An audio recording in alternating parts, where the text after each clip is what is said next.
তোমরা সবাই কেমন আছো? ভালো আছো? সুস্থ আছো? আমি মোটামুটি এখন ভালো আছি এবং সুস্থই রয়েছি। যে প্রেশারটা একদমই বিপিটা একদমই নেমে যাচ্ছিল। তোমরা শুনলে অবাক হবে। তো হচ্ছে উপরে 90, নিচে 50। উপরে 90, নিচে 50। তাহলে ভাবতে পারছো বিপি কতটা নেমে গেছিলো।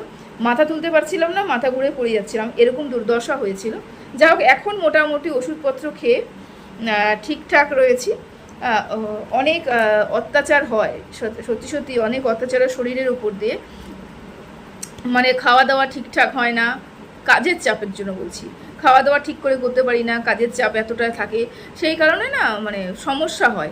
আর আমি আবার কি বলতো, একটু মানে সব কিছু করে দেবো, মানে খাবো একটু দেরি করে, মানে নিজের প্রতি যত্নটা একটু কম। আমি বুঝতে পারি যে আমি নিজের প্রতি যত্নটা, নিজের প্রতি অন্যায় করছি, তবুও করে ফেলি, আর কিছু করার নেই। তবে নিজের প্রতি যত্নটা সবার আগে নেওয়া উচিত, এটা তো আমি মোটামুটি বুঝেছি। যখনই আমি বিছনায় পড়ে যাই, অসুস্থ হয়ে যাই, তখন গিয়ে আমার এই কথাটা মনে হয় যে না, নিজের যত্নটা নিতে হবে। না হলে আমি মানুষকে ভালো রাখবো কীভাবে, আমার পরিবারের লোকজনকে ভালো রাখবো কী করে, তাই না? তো চলো, একটা ভিডিও নিয়ে তোমাদের সামনে আসলাম। এই ভিডিওটা গত 3 দিন আগে আমার করার কথা ছিল, 3 দিন আগে আমার বলার কথা ছিল কিছু, তবে একই রকমই ভিডিও চলে আসছে ওয়াইটিতে। তাই ভাবলাম চলো এই কথাটাই বলি। একটু পুরোনো ভিডিও, পুরোনো কথা কিছু বলতে এসেছি তোমাদেরকে। আর কাকে নিয়ে অবশ্যই কেন্দ্রবিন্দু থাকবে সুতপা। তবে এখানে না আমি অনেকগুলো কথা শুনতে পাচ্ছি। এখন তো মোটামুটি দেখছি যে যাকে পাচ্ছে তাকে নিয়ে শুরু করে দিয়েছে, মানে কেন্দ্রবিন্দু হচ্ছে আমাদের সুতপাই রয়েছে, কিন্তু এরপরে কি বলতো, এদিক ওদিক সেদিক তীর তীর মারা চলে হচ্ছে। তার মধ্যে আমি কিছু কিছু কথা আমার কানে আসলো, যে আমি শুনলাম নাকি যে বাড়ির অ্যাসেট যেগুলো হয়, মানে গোল্ডের কথা বলছি, সেগুলোকে নাকি সেল আউট করে তারপরে নাকি কেসের থেকে বের করা হয়েছে, বেরিয়ে যাওয়ার জন্য চেষ্টা হয়েছে, মানে টাকা পয়সার অভাবের কারণে। দেখো, টাকা পয়সা যে সবারই থাকবে এমন তো কোনো কথা নেই, বা সবসময় যে থাকবে এমনও কত কথা নেই। আমার হাতেও টাকা পয়সা থাকে না, যেটা সত্যি কথা। সবসময় যে থাকবে এমনও কোনো কথা নেই। তো ব্যাপারটা কি বলতো, আমরা এখানে কি করতে এসেছি সেটাকে আমাকে নজর রাখতে হবে। আমরা কি করতে এসেছি এখানটায়? আমরা এখানে কন্ট্রোভার্সি করতে এসেছি, এবং কন্ট্রোভার্সি করে কি করতে এসেছি, যার সময়টা আছে 2 ঘন্টা সময় পাই, আর যদি এটা একটা পার্ট টাইম জবের মতন হয়ে থাকতে পারে, মানে ঘরে বসে পার্ট টাইম জব, মানে আমি সমস্ত কাজটা সেরে 2 ঘন্টা বসে একটু ভিডিও দেখবো, তারপরে একটু সমালোচনা করবো, তাতে যদি আমার কোনো ইনকাম হয় আমারই তো উপকৃত হবো, আমি তো উপকৃত হবো, তাই না? এটা করতে এসে কিছু মানুষ এমনভাবে নিজেকে ইনক্লুড করে ফেলেছে এই কন্ট্রোভার্সি নোংরা জোনে, যে এখন তারা কি করতে এসেছে সেটাই ভুলে গেছে। ইনকাম করতে এসেছিল, ইনকাম করে পরিবারের একটু সহায়তা করতে এসেছিল, সেটা ভুলে গিয়ে পরিবারে যখন সে গোলগুলো গড়িয়ে দিয়েছে, সেই গোলগুলোকেও নাকি এখন আমার কলিকর্তুত, বা বলতে পারো আমি ভুলবশত যেগুলো করে ফেলেছি, বা বলতে পারো যে বেশি উত্তেজিত হয়ে যেগুলো করে ফেলেছি, সেগুলোর খেসারত দেওয়ার জন্য আমাকে সেগুলো সোল্ড আউট করতে হচ্ছে। ভীষণ একটা খারাপ কাজ মিনস কোন দিক থেকে খারাপ কাজ? সোল্ড আউট করাটা মানে কি, আমি যেটা বলতে চাচ্ছি, এটা স্ত্রীধন, তো স্ত্রীধনে কোনোদিনও হাত দেওয়া উচিত নয়। তারপর তুমি যদি বানিয়ে দিয়ে থাকো, সেটা তো আরও বেশি খরচ করতে কষ্ট হবে। আমি এমন কাজ করবই কেন, আমার এমন কাজ করতে হবেই কেন, যেই কাজটা করতে গেলে, যেই কাজটা করে আমি এরকম একটা খেসারত দিতে হবে আমাকে। আমি যখন চিন্তা ভাবনা করে নেমেছি এই জোনটাতে, তাহলে আমার চামড়াটা আমি মোটা করে নেমেছি, আমার বুদ্ধি দিয়ে একটু কাজ করতে হবে, তাহলে আমি এমন কাজ করতে যাবই কেন যেটার জন্য, যেই খেসারতটা দেওয়ার জন্য আমাকে আমার বাড়ির গোল্ড সোল্ড আউট করতে হবে। আমি এটাকে ভীষণ বিপক্ষে, এটাকে একদমই পছন্দ করি না। কারণ হচ্ছে গোল্ড হচ্ছে আমাদের বাড়ির লক্ষ্মী, সেই লক্ষ্মীকে কিন্তু ধরে রাখতে হবে। আর লক্ষ্মী কখন বলো তো মানে চঞ্চলা হয়ে থাকে, যে চঞ্চলা হয়ে যায় যখন আমরা এমন কোনো বিধর্মী বলো, বা বলতে পারো আমরা এমন কোনো কাজ করছি যেই কাজটা কিন্তু অন্যায়। তোমার দিক থেকে সেটা ন্যায় মনে হচ্ছে, কিন্তু সেই দিক থেকে কিন্তু অন্যায়। সেই কারণে কিন্তু লক্ষ্মী বেরিয়ে যায়। আমি লক্ষ্মী আনার জন্য এই চ্যানেলটা খুলেছিলাম, কিন্তু আমি লক্ষ্মী আনার বদলে আমি যতটুকু লক্ষ্মী এনেছি তার থেকে বেশি, আমি যেটা হিসাব করি, আমি যতটুকু এত বছরে লক্ষ্মী এনেছি, হয়তো তার থেকে বেশি আমি এখানে খুইয়ে দিয়েছি। কি হয়েছে? খোয়া গেছে, লাভের লাভ কিছু হয়নি, সময় নষ্ট হয়েছে, তারপরে মান সম্মান নষ্ট হয়েছে, হ্যারাস হয়েছি আমি। তাহলে এগুলো কেন করতে যাব আমি? আমি এখানে শুধু কন্ট্রোভার্সি করব, আমাকে কাউকে শুধরানোর প্রয়োজন নেই। আমি এখানে শুধু সমালোচনা করব এবং যেটা সমাজ বিরোধী কাজ সেটার বিরুদ্ধে কথা বলতে এসেছি। নাকি নিজেকে এখানে এতটাই নিমজ্জিত করব যে আমার লাস্টে ওগুলো খেতে হবে এবং তারপরে গিয়ে টাকা পয়সা থাকবে না যখন, তখন টেনে বাড়ির থেকে সব জিনিসপত্র বের করতে হবে। না, এগুলোই আমি একদমই বিরোধী। ভীষণ অন্যায় হয়েছে না। তারপর আমি কাউকে ছোট করে কোনো কথা বলছি না। সবসময় যে টাকা হাতে থাকবে, আমি আগেও বললাম, সবসময় যে টাকা হাতে থাকবে এমন কোনো কথা নেই।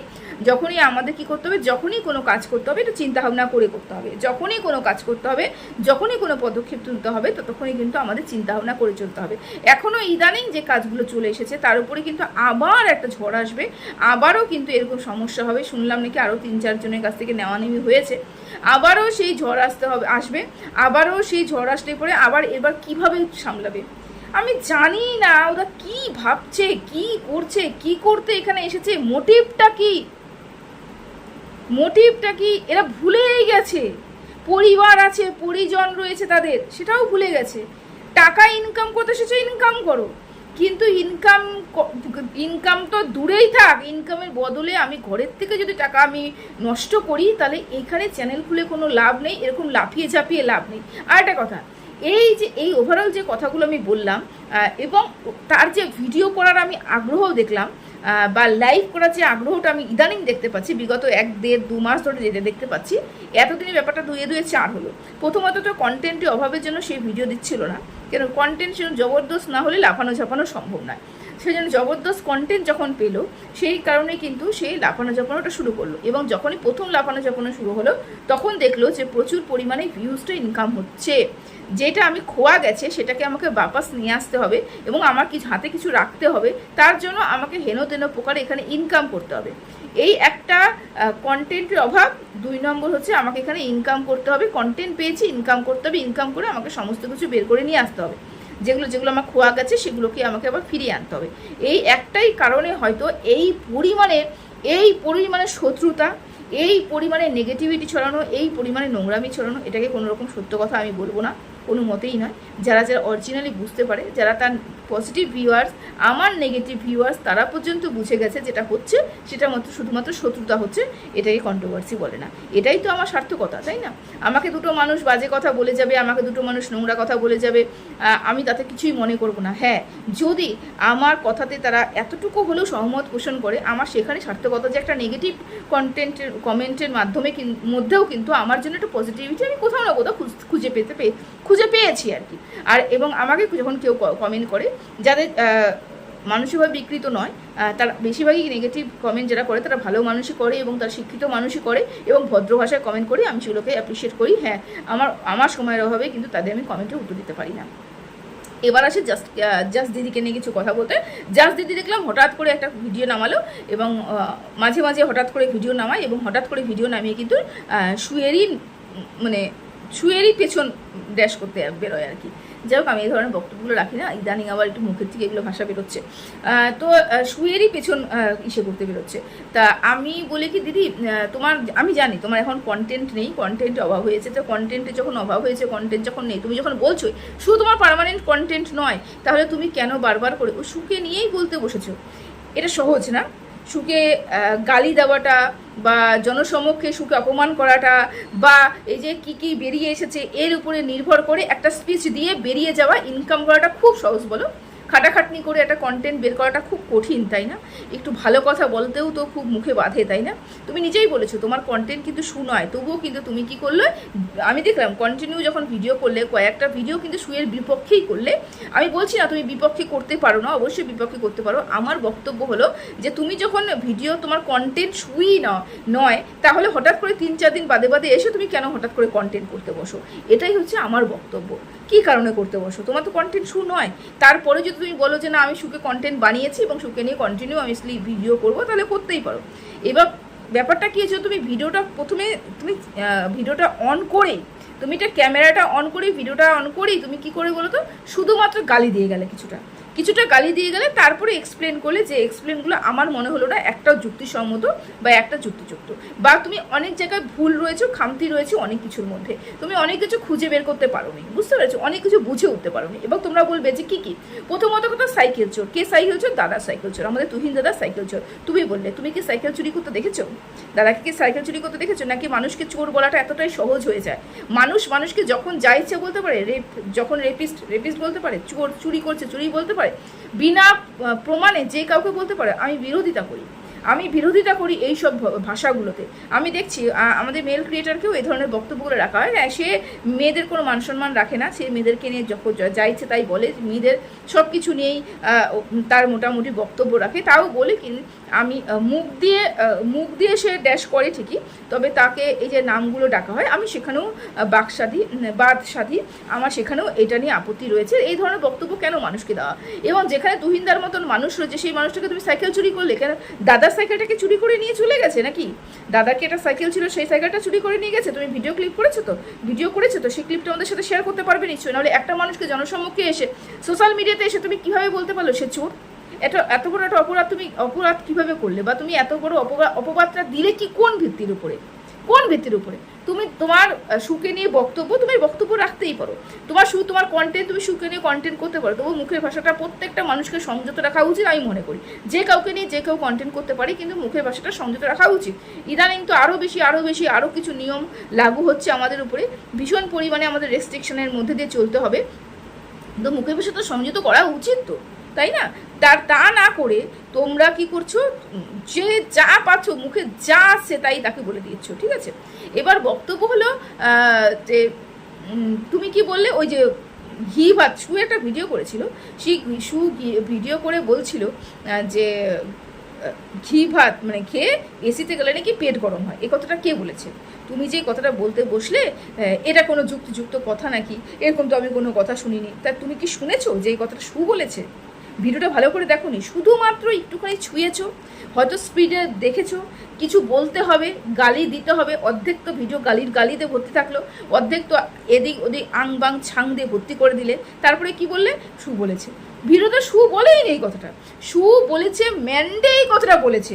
শু জানেই না সত্যি কি এরকম কোনো ঘটনা হয় কিনা, যে ঘি ভাত খেয়ে এসিতে গেলে পেট গরম হয় কিনা। আচ্ছা, বাচ্চা সংক্রান্ত কেন কথা বলবে? কেন বাচ্চা নেই বলে কি বাচ্চা সংক্রান্ত কথা বলা যেতে পারে না? যখনই শু কোনো বাচ্চাকে নিয়ে কথা বলে, তখনই তাকে এই কথাটা শুনতে হয় যে তুই কী বুঝবি মায়ের মর্যাদা, তুই কীভাবে বুঝবি, তুই তো বাচ্চা হয়নি। এই যুক্তিটা কোথা থেকে আসলো? যে যার বাচ্চা নেই সে বাচ্চার মর্যাদাটা, বাচ্চাটা কী ধরনের হয় সেটা জানে না, সেখানে ভালোবাসা কীভাবে হয়, কি হয় না হয়, এরা কিচ্ছু জানে না, বা এই মাতৃত্বটা জাগে না বাচ্চাটা না থাকলে। আমি তো এরকম অনেক গাইনো দেখেছি, যে গাইনো তারা ডক্টর, তারা কিন্তু গাইনোটার ডক্টর, কিন্তু তাদের কিন্তু বেবি হয় না, মানে তাদের সমস্যা রয়েছে, ইস্যু হয় না। তা তারা কি আমাদেরকে ট্রিটমেন্ট করছে না? তারা কি বাচ্চা জন্ম দেওয়ার জন্য কোনো মাকে, কোনো প্রসূতি মাকে বা কোনো গর্ভধারিণী মাকে হেল্প করছে না? তারা ডক্টর করছে, তারা কি বাচ্চার মর্যাদাটা জানে না? তাদের মধ্যে কি মাতৃসুলভ কোনো আচরণ নেই? আমি তো বলতে পারবো যে আমাদের সমাজে এরকম অনেক আছে। আমি একজনই মাদার টেরেসা, তিনি তো বাচ্চার জন্ম দেননি, কিন্তু তাও তো তিনি এখানটায় একটা কি বলবো, তিনার সম্বন্ধে বলার মতন মুখের ভাষা আমার নেই। আমি এত বড় হয়ে যাইনি যে তার সম্বন্ধে আমি কিছু বিস্তারিত আলোচনা করব। তার মধ্যে তো মাতৃসুলভ ছিল। এবার মানে বলতে হবে, কেউ যদি বাচ্চাকে নিয়ে বলে এবং সে যদি তার বাচ্চা তার না আসে এবং সে যদি এই সুখ থেকে বঞ্চিত থাকে, তাহলে তাকে কি শুনতে হবে? যে তুই বাচ্চার সম্বন্ধে বলছিস কী হবে, তোর তো বাচ্চা হয়নি, তুই জানলে কি করে? কে বলেছে যে আমি যেই অভিজ্ঞতার মধ্যে দিয়ে যাইনি, সেই অভিজ্ঞতা আমার নেই বলে, আমার সে জ্ঞানও নেই আমার মধ্যে, মানে আমার বাচ্চা হয়নি বলে, আমার বাচ্চা নেই বলে, আমি মা হতে পারিনি বলে, আমি বাচ্চা কিভাবে হয় বা বাচ্চার কিভাবে যত্ন করতে হয়, বাচ্চা কিভাবে আগলে রাখতে হয়, বাচ্চাকে কিভাবে শিক্ষিত করতে হয়, এগুলো আমি জানবো না? এটা কোথাকার যুক্তি তোমাদের বলো তো? যখনই একটা মেয়ে বাচ্চাকে নিয়ে কোনো কথা বলবে, এমন কি খারাপ কথা বলেছেও? হ্যাঁ, বাচ্চাটা তো মোবাইল নিয়ে বসে থাকে, তো তোমরা বলবে তাহলে এতদিন কেন বলেনি? ও তো শুরুর থেকে বাচ্চাটাকে মোবাইল নিয়ে বলেছে। তারপরে তো বাচ্চাটাকে যখন যখন মানে হয়েছিল, পুরোপুরি মাখামাখি সম্পর্ক হয়েছিল, তখনই তো অফ ক্যামেরায় বলেছিল। এই কথাটা কে বলেছে? এই কথাটা পায়েল টু এবং গোল্ডি দিদি তারা কিন্তু একটা লাইভ করেছিল যখন, তখন কিন্তু বলেছে যে ও যে কাজগুলো করে, সেই অপরাধগুলো করে, বা যে কাজগুলো আমাদের দৃষ্টিকটুর লাগে, আমরা এখন অন ক্যামেরায় তো বলতে পারি না, আমরা অফ ক্যামেরায় বলি। তখনও তো বলেছে, সেই কথাগুলো তো বলেছে। এগুলো তুমি তো বলতে পারবে না যে এখন কেন বলছিস, তখন কেন? শুরুর থেকেই ও বাচ্চাকে নিয়ে বলেছে মোবাইল দেওয়াটা ঠিক নয়। কোন জায়গাটা বাচ্চাটাকে মোবাইল দেওয়া ঠিক বলো তো? একটা বাচ্চার কি মোবাইল দেওয়া ঠিক?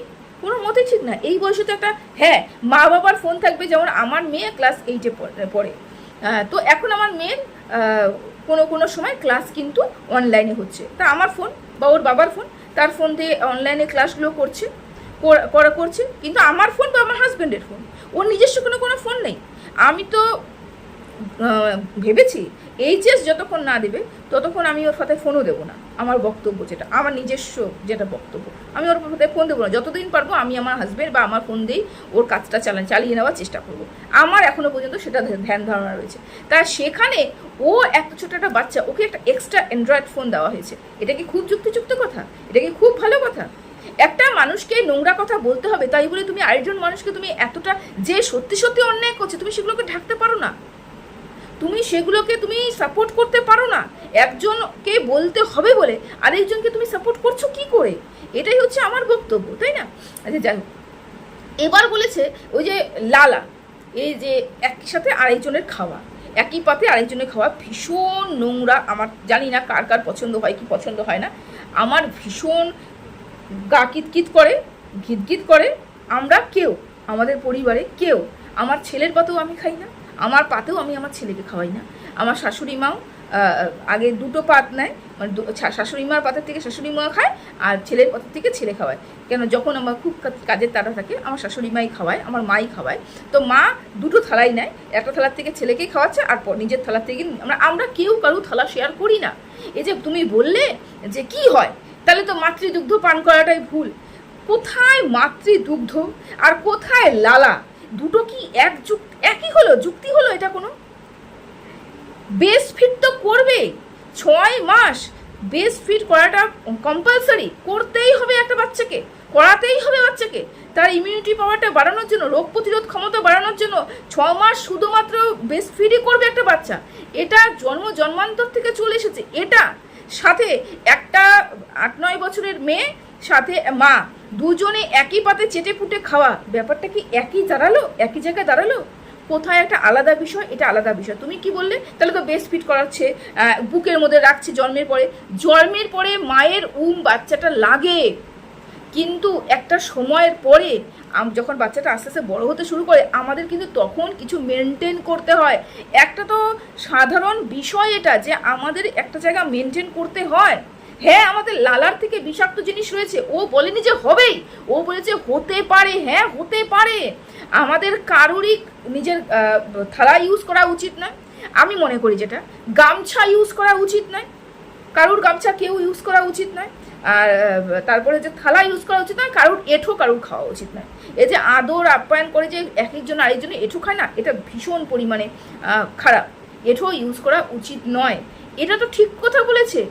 সেই কথার সাথে তুমি, তোর বাচ্চা হয়নি, তুই কিভাবে বুঝলি, তুই কিভাবে কি করবি, তুই কি, মানে কোথার থেকে কথাটা নিয়ে গিয়ে কোথায়, মানে একজনের বাচ্চা হয়নি বলে, ও বাচ্চা নিয়ে কথা বলছে বলে তুমি 1000টা কথা বলে দিলে। তুমি খাচ্ছ কারণ তুমি তোমার বরকে ভালোবাসো। আহারে, এক পাতে বরে এঁঠো খেলেই বরকে ভালোবাসা হলো, আর বরে আমি আমার হাজব্যান্ডের পাতে খাই না বলে আমি বরকে ভালোবাসি না। তুমি নিজেই জানো তুমি কি করেছো, পেছনের কথা আমিও টানতে চাই না। তুমি নিজেও জানো তুমি হাজব্যান্ডকে রেখে তুমি কি কি করেছো। আমরা লাইভও দেখেছি, আমরা ভিডিও দেখেছি। তখন তোমার বরের প্রতি ভালোবাসাটা ঠিক কোথায় ছিল বলো তো? কোন জায়গাটা তোমার ভালোবাসাটা ছিল যে তুমি বরকে এত ভালোবাসো? এঁঠো থাললে ভাত খেয়ে তোমাকে বোঝাতে হবে তুমি তোমার বরকে প্রচণ্ড পরিমাণে ভালোবাসো। ভালোবাসলে, রেসপেক্ট করলে, তুমি যে কাজগুলো করেছো সেগুলো করতে না, সেগুলো কোনো মতেই করতে না। তোমার বরের প্রতি যদি ভালোবাসার রেসপেক্টটা থাকতো, ওগুলো করতে না। ওই এঁঠো পাতে খেয়ে দেখাতে হবে না তুমি ভালোবাসছো কি বাসছো না, ওগুলোকে নোংরামি বলে। আমি বলি তোমাদের নাই মনে হতে পারে, কিন্তু আমি বলি ওগুলো ভালো না। রোগ কারো দিনও কোনো দিনও আপন হয় না, মানুষ আপন হয়, রোগ আপন হয় না। কথাই রয়েছে, মানুষ আপন কিন্তু রোগ কিন্তু পর। বুঝতে পেরেছো? এই কিছু কথা আমার বলাটা ভীষণ জরুরি ছিল। তুমি আরও অনেক কথা বলেছো। যাই হোক, আরেকটা কথা ক্লিয়ার করি, সেটা হচ্ছে ম্যান্ডির ভিডিও দেখেছি, গোসাই বাড়ি নিয়ে অনেকের দেখলাম সমস্যা রয়েছে। আমি বললাম আমি ভিডিওগুলো পুরনো কিছু কথা বলতে এসেছি, সেই জন্যই বললাম নতুন ভিডিও আসবে, নতুন কথা নিয়ে নতুন ভিডিও তো অবশ্যই আসবে, আমি দেখে উঠতে পারলে অবশ্যই আসবে। গোসাই বাড়ি নিয়ে অনেক কনফিউশন দেখলাম, অনেকে ওর কমেন্ট বক্সে অনেক কনফিউশন দেখলাম। গোসাই বাড়ি মানে কি ঘোষাল না, এগুলো কিছুই নাই। গোসাই বাড়ি মানে হচ্ছে যারা দীক্ষা দেয়, হ্যাঁ, যেই ব্রাহ্মণ পরিবারে যজমানরা দীক্ষা দেয়, সেই বাড়িটা হচ্ছে গোসাই বাড়ি। বুঝতে পারছো? এমনিতে তারা যজমানই করে, তারপরেও তারা দীক্ষা দেয়, তাদের শিষ্য রয়েছে। এই সব বাড়িগুলোকে গোসাই বাড়ি বলা হয়। আমাদের এখানেও গোসাই বাড়ি রয়েছে। গোসাই বাড়ি যারা শিক্ষা এবং দীক্ষা, শিক্ষার গুরু আলাদা, দীক্ষার গুরু আলাদা, হ্যাঁ, যারা দীক্ষা দেয়, সেই দীক্ষা যিনি দিচ্ছেন তিনি হচ্ছে গোসাই, এবং সেই বাড়িটাকে বলা হয় গোসাই বাড়ি। যেহেতু ঠাকুরদা শ্বশুর ম্যান্ডির দীক্ষা দিতেন, এখন তার শ্বশুরমশাই দেন কিনা আমার ঠিক জানা নেই, দীক্ষা দিতেন, সেই জন্য সেই সময় থেকে ওই বাড়িটা গোসাই বাড়ি হয়ে এসেছে। ঠিক আছে? আহা, গোসাই বাড়ির কি প্রশংসা, আর গোসাই বাড়ির কি মান সম্মানটা রাখলো বলো তো। এই গোসাই বাড়ি যে একটা দীক্ষা দেয় যে বাড়িটা, সেটা গোসাই বাড়ি, তার রেসপেক্টটা অনেকটা উঁচুতে। তারা শিষ্যগুলো তাদেরকে প্রচণ্ড পরিমাণে রেসপেক্ট করে, মানে, প্রণাম করে, আসে, সব কিছু দান ধ্যান করে। কিন্তু সেই গোসাই বাড়ির বিন্দু মাত্র মান সম্মানটা কি ম্যান্ডি রেখেছে? সব ধুলোয় মিশেছে। এরকম একটা বউ থাকলে পরে গোসাই বাড়ি একেবারে উঠবে উপরে। যাই হোক, মান সম্মান সব কিছু ধুলোয় মিশে রেখেছে। আচ্ছা, বলার অনেক কিছু ছিল, ভিডিওটা অনেকটা বড় হয়ে গেল। সবাই ভালো থেকো, সুস্থ থেকো। আজকের মতো এতটুকুই শেষ করলাম। টাটা।